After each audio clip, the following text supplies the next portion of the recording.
distinguidos miembros del cuerpo diplomático acreditado en el país, señores representantes de los organismos internacionales, señoras y señores. Es para mí un motivo de especial satisfacción estar aquí en nuestra sede de Torre Tagle, a invitación de nuestra canciller.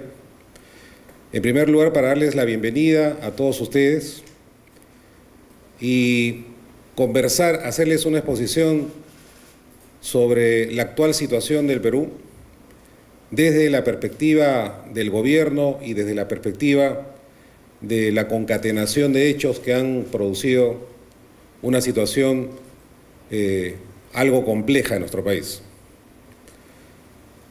Cuando la doctora Dina Boluarte Segarra, por mandato constitucional, asume la presidencia de la República, según lo dispone la Constitución Política del Perú, hicimos un gabinete, un consejo de ministros orientado esencialmente a garantizar los altos índices de gobernabilidad que el Perú necesitaba en ese momento, y necesita, por cierto. Los 4 ejes de la presidenta Boluarte, desde que asumió el mando, como lo ha dicho, no va a gobernar en piloto automático, sino día a día estamos tomando decisiones, es, en primer lugar, garantizar la institucionalidad democrática del país. Vale decir, trabajar por la consolidación del Estado constitucional y democrático de derecho, la vigencia plena de los derechos fundamentales y el respeto mutuo con los diversos órganos del Estado que son órganos constitucionalmente autónomos. Para nadie es un secreto, señores representantes, que la democracia representativa, que es el modelo hasta que está adscrita en la República Peruana, significa, en primer lugar, un sistema permanente de controles entre los órganos del Estado. Y estos controles no son sino la piedra angular sobre la que se solidifica nuestra estructura jurídica. Y es cuando estos controles, estas instituciones, se ven alteradas y afectadas por decisiones que están fuera de la Constitución, como la que anunció al país el expresidente Pedro Castillo, es precisamente en ese momento cuando entra a operar el mandato de la Constitución para asegurar aquello que precisamente es lo que hay que asegurar, que es la vigencia plena del Estado de Derecho. Entonces, la principal preocupación del gobierno fue el garantizar el libre ejercicio de los derechos fundamentales de los peruanos y precisamente tener una adecuada relación tanto de control como de colaboración con los otros órganos del Estado, especialmente con nuestro Congreso de la República. Pero luego esta dinámica constitucional que estuvo a la altura del Perú, porque el proceso de transferencia de la gestión gubernamental fue impecable, actuaron de manera limpia y democrática absolutamente todas las instituciones del país, la Defensoría del Pueblo, el Congreso de la República, nuestras Fuerzas Armadas y Policiales, cuyo mandato constitucional es claro y preciso, que no es sino defender la integridad y soberanía de nuestro país, integridad territorial, y también responder al mandato claro de la democracia y el Estado constitucional de derecho. Pero una vez producida esta sucesión, como ustedes habrán podido observar, de manera paralela en el país estallaron al principio pequeños focos de protesta que se convirtieron luego en un problema de seguridad pública en nuestro país y que generaron la pérdida lamentable de vida de 47 de nuestros compatriotas. 47 vidas que consideramos una pérdida irreparable y ante cuya memoria hemos expresado, no ahora, sino en múltiples oportunidades, nuestra respetuosa condolencia, y hemos compartido el dolor de varias familias de nuestro Perú que han perdido a sus seres queridos fruto de estos hechos de violencia que no hemos provocado. Y lo decía que en la actualidad existen tres grandes, yo diría, dimensiones de este problema. En primer lugar, la inmensa mayoría de los peruanos, somos 33 millones y algo más de peruanos, que como todos ustedes habrán podido apreciar, queremos, anhelamos vivir en paz, vivir en democracia. Los peruanos tenemos una característica, una de varias, ¿no? Somos emprendedores, eso se dice en el mundo, ¿no? Pero también somos personas a los que nos gusta la libertad. Somos personas a las que nos gusta y ejercemos de manera activa nuestros derechos a la identidad, a la integridad, a la vida. Entonces, repentinamente estos 33 millones de peruanos vieron cómo de manera simultánea y casi militar se tomaban 5 aeropuertos del país, cerrando la posibilidad de llevar abastecimiento a nuestras principales ciudades, especialmente en el sur, y propiciando una ola de violencia con las lamentables pérdidas que he comentado hace unos momentos.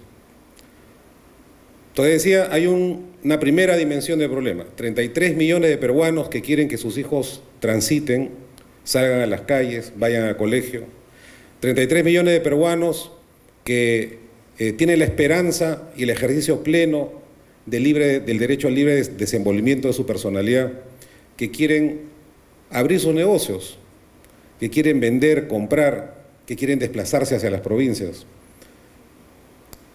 Entonces, estos derechos lamentablemente han sido coaptados, han sido agredidos de manera imperdonable.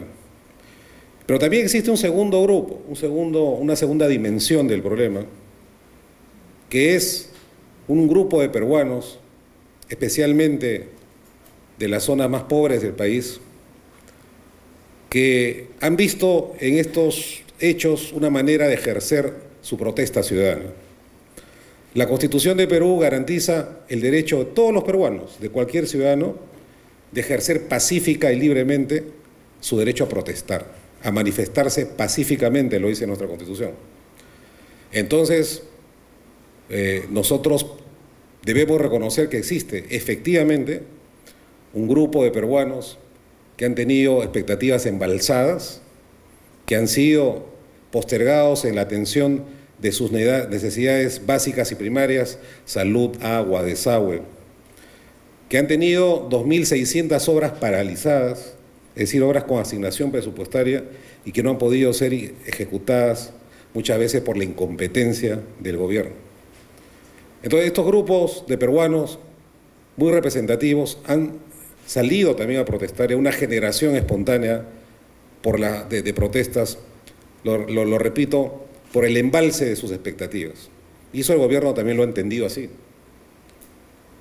Nosotros no hemos salido a acusar a nadie de terrorista, ni de mucho menos.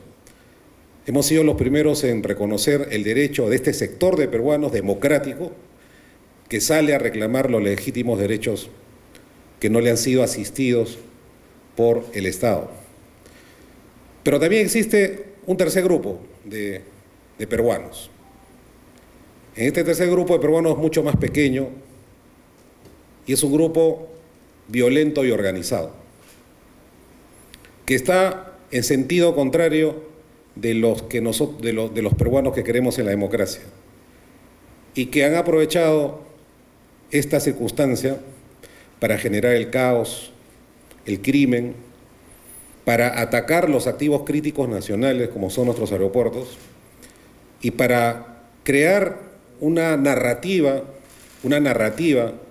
que ha sido inclusive con cierto éxito instalada sobre todo en las redes sociales, en el sentido de que el gobierno, la policía y el ejército están reprimiendo marchas pacíficas. Eso es absolutamente falso.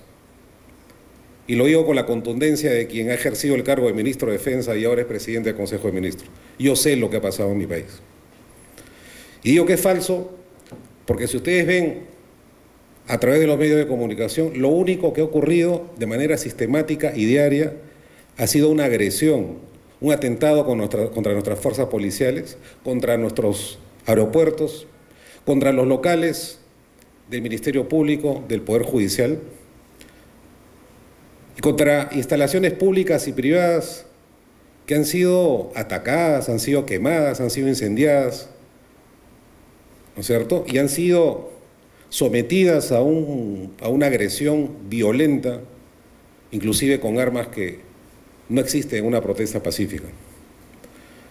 Entonces, este tercer grupo, grupo muy reducido, muy efectivo y muy violento, ha estado, digamos, manteniendo al país en vilo en estos últimos días.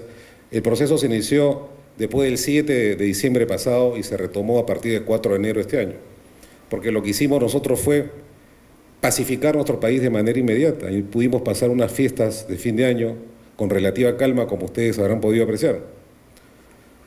Entonces, en este escenario, distinguidos representantes, es que el gobierno ha tenido que tomar una serie de decisiones. Hemos decretado el estado de emergencia, la inmovilización focalizada, que es una especie de decisión que establece que las personas se tienen que quedar en su casa durante algunas horas para evitar el vandalismo, ¿no? Y la decisión muy clara del gobierno ha sido defender la vida y la integridad de los peruanos. Porque ese es el objetivo principal y central de nuestras fuerzas del orden. Y en esta defensa del orden público en el Perú está también un amplio sentido de defensa de la democracia. Como lo dije hace 3 días en mi presentación ante el Congreso, que dicho sea de paso le he dado la confianza al gabinete que encabezo, la democracia no puede ser débil, no debe de ser débil.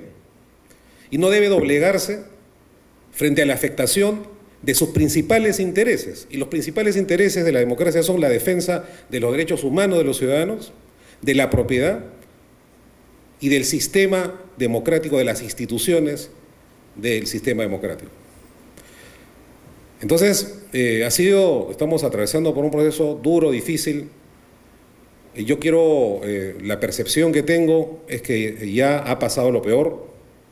Estamos en una, digamos, escalada de violencia que ha tenido picos y valles y creo que ha alcanzado en un momento su grado máximo y ahora estamos en una especie de planicie y espero que no sé en qué tiempo baje esta azonada.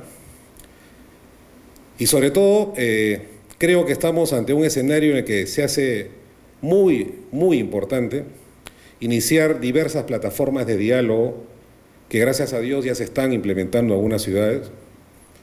Hemos trabajado muchísimo con las iglesias que nos están ayudando sin las cámaras de televisión adelante, sino de manera muy reservada, a entablar, ¿no?, el diálogo entre peruanos y a poder concretar acuerdos mínimos para que se ejecuten.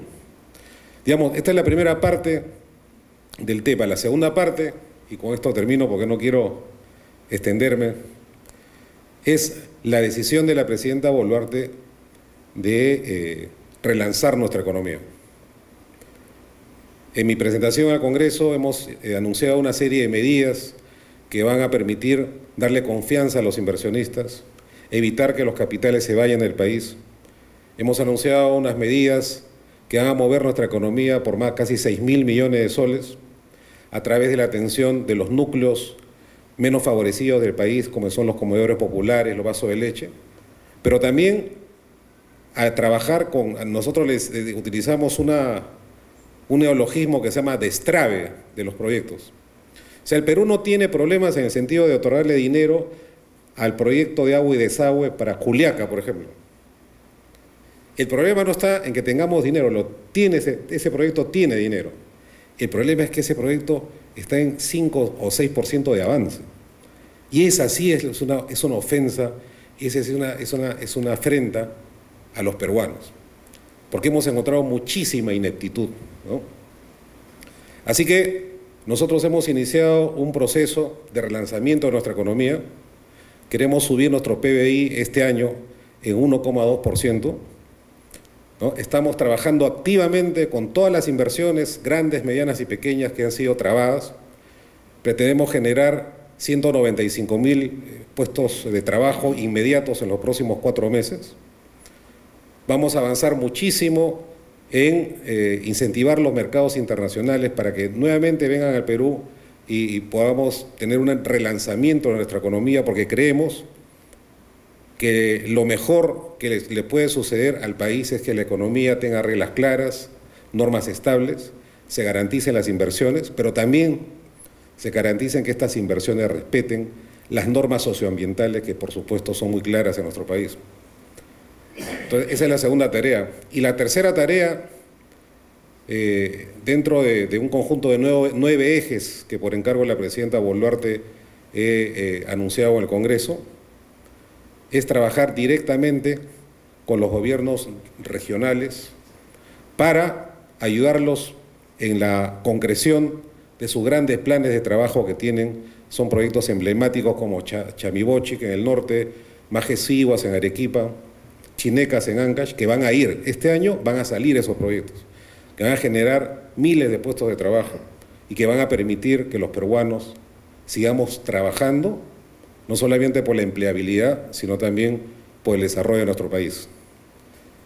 Entonces, como gobierno nos interesa dar este mensaje muy claro de que vamos a darle paz y tranquilidad, que es un derecho fundamental que todos los peruanos reclaman.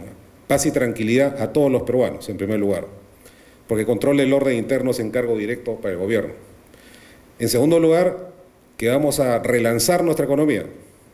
Se va a mover muchísimos factores, ustedes los verán seguramente este año, porque queremos que haya un antes y un después de este gobierno de transición. Y en tercer lugar, vamos a trabajar arduamente con los gobiernos regionales, los municipios, provinciales y distritales, en el destrabe de obras y en el impulso de aquellos proyectos que han sido postergados, que tienen asignación presupuestal, pero que no pueden ser ejecutados por mala gestión de quienes asignaron estos montos.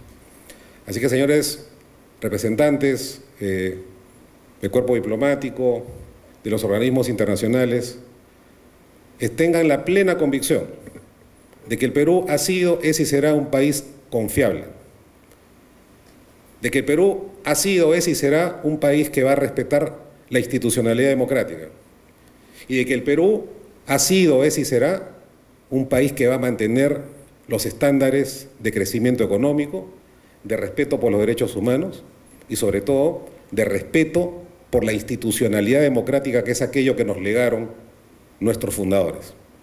Quiero agradecerles infinitamente la gentileza que han tenido de venir a nuestro Torre Tagle, patrimonio cultural de nuestro país, y además ponernos a disposición de ustedes para directamente, hay muchísimas inversiones de sus países en nuestro país, inmediatamente ponernos a disposición de ustedes para reunirnos, para conversar, para ayudarlos en que estos proyectos avancen y para poder consagrar aquello que, lo repito, es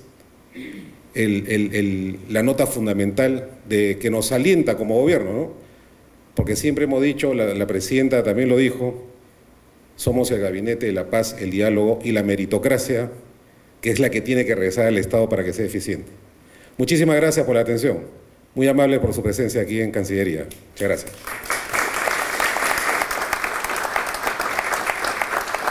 Señor Presidente del Consejo de Ministros, Alberto Otárola, señor Decano del Cuerpo Diplomático, Nuncio Apostólico Paolo Gualtieri, señor Viceministro de Relaciones Exteriores, Embajador Ignacio Higueras, señoras y señores Directores Generales de la Cancillería, embajadoras, embajadores y miembros del Cuerpo Diplomático y representantes de organismos internacionales acreditados en el Perú.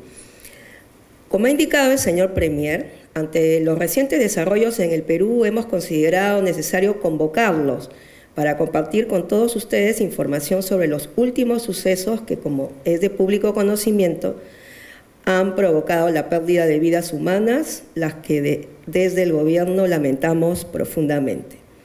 Les agradecemos a todos su presencia, que consideramos valiosa y necesaria para aclarar lo que está sucediendo en nuestro país y para que puedan comprender la real dimensión de los acontecimientos. Estimados miembros del cuerpo diplomático, el señor Premier ya ha explicado los acontecimientos ocurridos el pasado 7 de diciembre de 2022, cuando el entonces presidente Pedro Castillo Terrones dio un golpe de Estado, ante lo cual el Congreso de la República, en el ejercicio de sus facultades y de acuerdo con la Constitución Política del Perú, decidió su vacancia. En consecuencia, la entonces vicepresidenta Dina Boluarte Segarra juramentó como presidenta de la República conforme a las normas de sucesión presidencial. Deseo destacar que ha sido el propio gobierno el que propuso al Congreso de la República el recorte del mandato presidencial y el adelanto de las elecciones para abril de 2024, lo que ha sido aprobado en primera votación en el Congreso.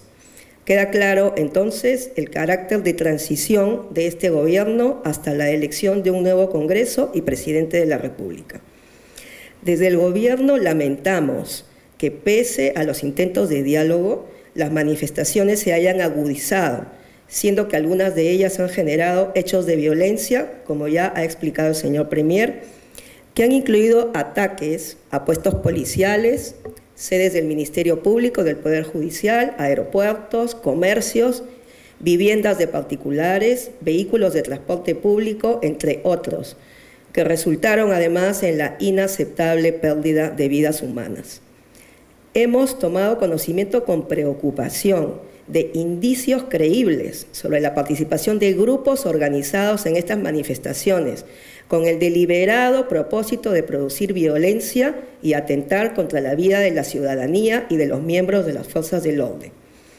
Si bien este accionar no es una justificación para el desenlace trágico, ya que nunca habrá una justificación para la muerte de nuestros compatriotas, observamos con inquietud que en el Perú, como en otras partes del continente, los intentos golpistas se vean azuzados por acciones que alientan la violencia sobre la base de una mirada distorsionada de la realidad y hechos falsos, con miras a vulnerar el orden constitucional y los procesos democráticos de alternancia en el ejercicio del poder. El Perú espera que la comunidad internacional, como lo ha hecho ante otras circunstancias similares, rechace toda medida dirigida a vulnerar la estabilidad e institucionalidad democrática, así como la utilización de la violencia indiscriminada y actos vandálicos, provengan de donde provengan, que pretenden ser utilizados como una herramienta política, escudados en las legítimas expectativas de los ciudadanos. Señoras y señores, reitero que el Gobierno del Perú lamenta profundamente la pérdida de vidas humanas en el contexto de los hechos de violencia. El Ministerio Público ya ha iniciado los procesos de investigación previstos en la ley para establecer las responsabilidades penales individuales que correspondan. La Cancillería, por su lado, fiel a su compromiso con la defensa de la democracia y la plena vigencia del derecho internacional, especialmente la promoción y protección de los derechos humanos, viene coordinando las visitas de misiones de los órganos del Sistema Interamericano e Internacional de Derechos Humanos, de los que el Estado peruano es parte. En ese sentido, sin dilaciones, el gobierno peruano extendió una invitación a la Comisión Interamericana de Derechos Humanos, que realizó una visita técnica al país del 20 al 22 de diciembre pasado y viene realizando una segunda visita, esta vez de alto nivel, del 11 al 13 de este mes, liderada por el vicepresidente de la CIDH, Estuardo Ralón. Durante esta nueva visita, la delegación de la CIDH ha tenido la oportunidad de reunirse con las más altas autoridades del gobierno, como la señora Presidenta de la República, el Premier, ministros de Estado, incluida la suscrita, así como autoridades de entidades del Estado, representantes de organizaciones de la sociedad civil, entre otros. La delegación también tuvo la oportunidad de viajar al interior del país, visitaron Arequipa, Ica y Juliaca, en Puno, donde también pudieron entrevistarse con las autoridades regionales y locales y los representantes de organizaciones de la sociedad civil. Asimismo, el gobierno invitó al alto comisionado de las Naciones Unidas para los Derechos Humanos, señor Volker Turk, quien enviará un enviado especial al Perú del 18 al 20 de enero. Por otro lado, el 25 de enero próximo en Ginebra, el Perú será examinado por cuarta vez en el marco del mecanismo del examen periódico universal del Consejo de Derechos Humanos de las Naciones Unidas. Y estamos abiertos, como lo hemos hecho en procesos anteriores, a las recomendaciones que emanen de dicho examen. Para estas misiones de la CIDH y del Alto Comisionado, el Gobierno del Perú, desde un enfoque de total transparencia y apertura, ha otorgado y seguirá otorgando toda su colaboración y las facilidades necesarias para que lleven a cabo sus tareas, que deberán resultar en informes claros y objetivos, cuyas conclusiones y recomendaciones serán debidamente valoradas en el marco de nuestro compromiso inquebrantable con la promoción y protección de los derechos humanos. Estimados miembros del cuerpo diplomático, adicionalmente a las medidas más urgentes adoptadas para asegurar el orden público en pleno respeto de los derechos humanos y las libertades fundamentales, el Gobierno, tal como lo ha mencionado el Premier, ha emprendido diversas acciones para atender las legítimas aspiraciones de la población y lograr una salida política consensuada que permita propiciar y generar mayores niveles de bienestar y de justicia para todos los peruanos sin excepción. Al respecto, deseo destacar la instalación de mesas de diálogo en las diversas regiones del país, con el fin de atender las demandas más apremiantes de la población.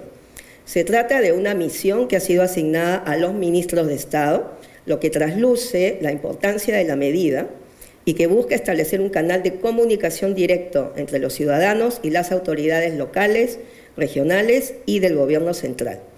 En mi caso, he tenido la oportunidad de viajar recientemente a Tumbes, región fronteriza con el Ecuador, y he podido establecer un diálogo participativo e inclusivo con las principales autoridades y representantes de organizaciones sociales de dicha región. Debo ser franca al expresar que existen regiones en las que el objetivo de entablar un diálogo amplio e inclusivo aún no se ha alcanzado. Sin embargo, soy enfática al asegurar que el Gobierno no renunciará a sus esfuerzos por buscar que dicho diálogo se produzca, a fin de atender las legítimas demandas ciudadanas. De otro lado, se ha instalado una comisión multisectorial para atender a los deudos de las personas fallecidas y a quienes sufrieron lesiones de gravedad durante las movilizaciones ocurridas entre el 8 y 21 de diciembre de 2022 y del 4 de enero a la fecha. Tenemos un compromiso con los deudos de las víctimas y el Gobierno está plenamente dedicado a cumplirlo. Señoras y señores, el Gobierno de transición de la presidenta Boluarte es consciente de la delicada situación política y social y la complejidad para alcanzar una solución que permita resolver una deuda histórica con regiones y sectores de la población marginados por años. Por ello, y en la perspectiva de nuevas elecciones generales previstas en 2024, que permitan reconstruir el contrato social, el Gobierno viene desplegando sus mayores esfuerzos para restablecer el orden interno, salvaguardando la integridad de su población y de su infraestructura crítica en pleno respeto de los derechos humanos y las libertades fundamentales.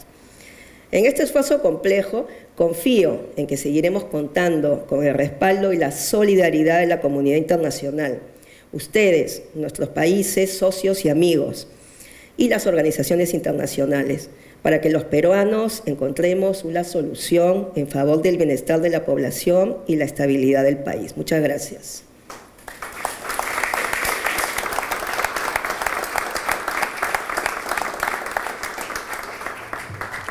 A continuación, se da inicio a una ronda de preguntas. Se invita, por favor, a quienes deseen preguntar, señalar su país u organismo internacional al que pertenecen. Gracias.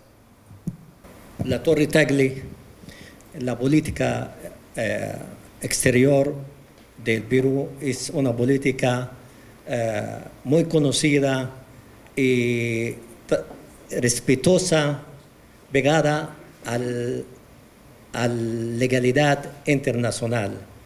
Y gracias a Dios que durante todo estos problemas, arrastrando desde Kuczynski, el otro presidente y hasta la fecha, claro que ha hecho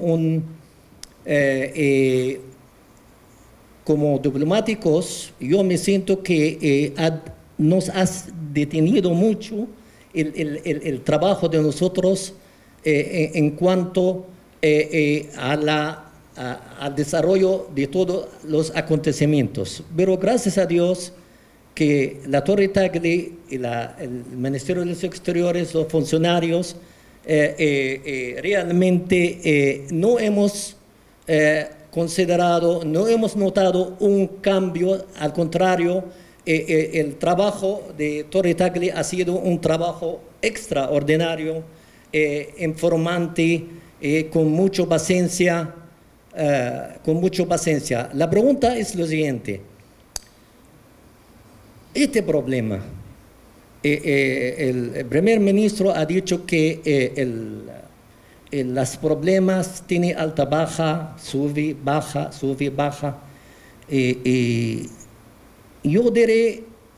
Me pregunto, ¿no hay otros caminos que pueden para ustedes conciliar, llegar al punto donde el foco del problema, porque el problema es un problema que entre partidos, el Parlamento tiene presiones, a veces interviene en asuntos del Ejecutivo, el Ejecutivo está resistiendo, sabemos el peso, sabemos todo el problema que están atravesando. Ustedes no están pensando en crear una comisión o una junta de conciliación nacional para que pueda salir del problema donde los ejecutores tienen que estar no solamente políticos ni parlamentarios, pueden ser de todos distintos sectores del país para que puedan, gente respetada, para que puedan ayudar a ustedes salir de este foco, de este problema. Muchísimas gracias.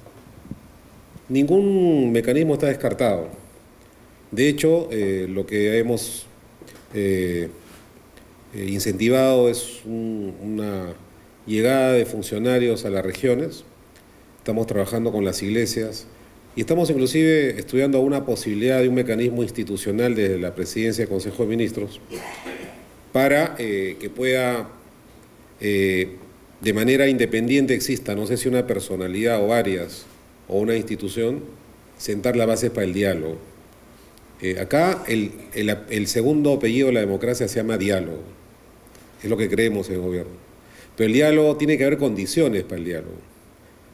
Cuando hay una situación de extrema violencia, el diálogo no es posible. Tenemos que apaciguar, tenemos que entender, tenemos que enviar señales de que la situación de violencia ha bajado. Y eso es lo que estamos haciendo, por ejemplo, en Ayacucho. En Ayacucho se está volviendo paulatinamente a la normalidad sobre la base del diálogo, pero también sobre la base del trabajo que tenemos con el gobernador regional. Hemos anunciado un fondo de 200 millones de soles para las universidades públicas en el país. Y hemos anunciado que la primera universidad que va a ser beneficiada va a ser la Universidad San Cristóbal de Ayacucho. Entonces es una señal clara del gobierno que busca, que va en esa perspectiva. Muchas gracias. Buenas tardes, soy Giancarlo Curcio, embajador de Italia. Quería agradecer al Premier y a la ministra por sus palabras, muy interesante y muy importante para nosotros. Yo quería hacer una pregunta muy puntual. Antes que nada, agradecer también todo lo que se fue desarrollando después del 7 con la colaboración que tuvimos de parte de todas las autoridades para ayudar a nuestros conciudadanos. Realmente, y creo que lo leyeron también en todas nuestras intervenciones que hicimos en todos los medios internacionales, fue gracias al esfuerzo especial de Cancillería, de la Policía, que pudimos localizar, encontrar y llevar a salvo a muchos conciudadanos que estaban en las zonas más alejadas del país. Ahora estamos otra vez un poco en esta situación. Quería saber previsiones, sobre todo a la luz de que tenemos un par de ciudades. Me parece que Arequipa en este momento está prácticamente bloqueada y Cusco están sin aviones. Si hay alguna idea sobre algún tipo de posibilidad de hacer un puente aéreo o alguna otra medida. Muchísimas gracias. Nosotros hemos declarado en alerta permanente a todo el aparato logístico de las Fuerzas Armadas. Ustedes habrán podido dar cuenta que este aparato logístico ha funcionado y ha funcionado bien. Entonces lo que les pediríamos nosotros es, si ustedes tienen ubicados a sus ciudadanos en una situación en la que no puedan transportarse, coordinar como se ha estado haciendo para ver la manera en que puedan ser apoyados para evacuarlos de estos lugares. Esto fue particularmente crítico en diciembre pasado. En Machu Picchu, recuerdo yo, teníamos, y en Tacna, unos problemas muy concretos, pero pudimos superarlos con el apoyo logístico de las Fuerzas Armadas. En este momento tenemos toda la flota de nuestra Fuerza Armada lista del Grupo Aéreo número 8 para despegar a pedido de una situación de emergencia. Buenas tardes, embajador de Rusia. Antes que nada, me gustaría expresar en nombre de mi gobierno las profundas condolencias al pueblo peruano por las vidas humanas perdidas, así como pasar los mejores votos a los heridos. También expresar la esperanza de que el pueblo peruano seguramente sabrá encontrar la solución justa, pero jurídicamente razonable a los problemas que sobrevive. La pregunta puntual es la siguiente. Usted, señor primer ministro, dijo muy bien sobre lo bien que están organizados los participantes de las protestas. La pregunta es, ¿tienen algunos datos de quién financia a esa gente? Porque no se trata de 15 o 20 o 100 personas, se trata de miles de personas durante varios días. Seguramente, bueno, viene la plata hacia ellos. ¿Podrá decirnos algo sobre la materia? Gracias. En el Perú, como en varios de sus países, hay economías ilegales, ¿no? Tenemos un problema especialmente con los mineros ilegales que están instalados en Madre de Dios, ¿no? Y que son muy renuentes a formalizarse. Y tenemos también un problema de narcotráfico, ¿no? Que es un factor que sentimos que ha estado presente en gran parte de estas protestas. Sin ánimo de dar mayores detalles, pero nuestros servicios de inteligencia han estado muy activos en este tema y ustedes habrán podido ver cómo en las últimas 48 horas se han realizado una serie de capturas. Me refiero especialmente a una en Ayacucho, a una condenada por terrorismo que ha sido la principal instigadora del drama que pasó en Ayacucho. Esa señora ahora está detenida y ahí ha actuado la Fiscalía y nuestra policía. Estamos trabajando una respuesta contundente también con la inteligencia hacia el narcotráfico y al dinero negro que está moviendo en gran parte de estas protestas. Así que sí, tenemos bien claro qué está pasando y quién financia esto, y estamos actuando en consecuencia. Muy amables. De Costa Rica, usted mencionaba que existe un mecanismo ahí para dar información sobre si tenemos casos para trasladar personas que estén atrapados tanto en cualquier parte del Perú. ¿Dónde encontramos esa información? Yo creo que han estado trabajando a través del MINCETUR y del Ministerio de Defensa, Ministerio de Comercio Exterior y Turismo y Ministerio de Defensa. Yo represento a Naciones Unidas, estoy aquí con 10 de mis colegas de las diferentes agencias. Quería plantearle dos cosas muy puntuales. Nuestro diagnóstico hasta el momento es que ha habido una dificultad muy grande para nosotros poder seguir cumpliendo con el trabajo que hacíamos en fronteras. Me refiero en especial al tema de los migrantes, que ellos no han dejado de pasar en este periodo y que se dificulta mucho el apoyo que nosotros les dábamos a través de ACNUR y de la OIM. Adicionalmente, hay una serie de problemas que atendemos a través de las ollas comunes, y esas ollas comunes las atiende nuestro Programa Mundial de Alimentos, y me refiero a que el hecho de que han existido bloqueos nos ha impedido bastante ese trabajo. El día lunes tenemos convocado nosotros una reunión para poder preparar un balance y hacerles una propuesta a través de la canciller, porque nosotros tenemos recursos propios, que son propios porque están aquí nuestros donantes, Suiza, Alemania, el Reino Unido, pero el hecho es que este tiempo va a requerir un aporte extra del Tesoro Público. porque entonces eso nos gustaría poder plantearles lo que a nuestro juicio es en este minuto el déficit en esas áreas, atención de migrantes, ollas comunes, y que podamos complementar recursos. Solamente eso. Muchas gracias. Definitivamente un trabajo muy importante que hace Naciones Unidas en nuestro país, así que quedaremos atentos, muy atentos a las propuestas que nos van a presentar y a desarrollar un trabajo conjunto con otras áreas del gobierno también para poder llevarlas adelante. Gracias. Última pregunta, por favor. Una muy concreta, si nos puede decir lo que pasa con el estado de emergencia en el país. Y la otra es si tienen ustedes un deseo hasta nosotros en que podamos ayudar de alguna manera, si tienen algo. Gracias. Hasta el día de hoy, a las 22 horas, rige el estado de emergencia en todo el país. Y el estado de emergencia significa una habilitación constitucional que está en el artículo 137, que concede al gobierno la facultad de poder no cancelar, no eliminar, sino limitar el ejercicio de algunos derechos, como el libre tránsito, la libre reunión, y que ha permitido que la policía pueda tomar las previsiones del caso y cuidar la vida de los peruanos y el orden interno.